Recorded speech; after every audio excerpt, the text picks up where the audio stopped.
ito ay rated SPG. Striktong patnubay at gabay ng magulang ang kailangan. Maaaring may masiselang tema, lengguwahe, karahasan, sexual, horror o droga na hindi angkop sa mga bata.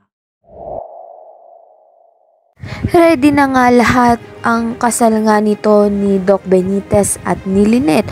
Ngunit hindi nga nila sukat akalain na hindi nga sumisipot nga itong si Lynette nang hintayin nga nila. At ito nga si Doc Benitez ay hindi pa rin nga sinasabi ang kanyang sikreto dito nga kay Lynette. Malaking tsansa na ito nga ang dahilan ni Lynette kung bakit hindi nga siya sumisipot sa altar. At wari nga ni Michael ay nag-back out na nga itong si Lynette.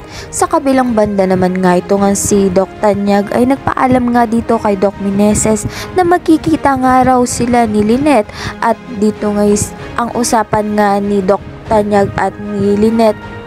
Sinabi nga ni Doc Tanyag dito nga kay Lynette na bago nga siya ikasal ay magkita nga raw muna sila, at ang ibig sabihin yun ay mahal nga ni Lynette itong si Doc Tanyag at dito nga siya magpapakasal kay Doc Tanyag.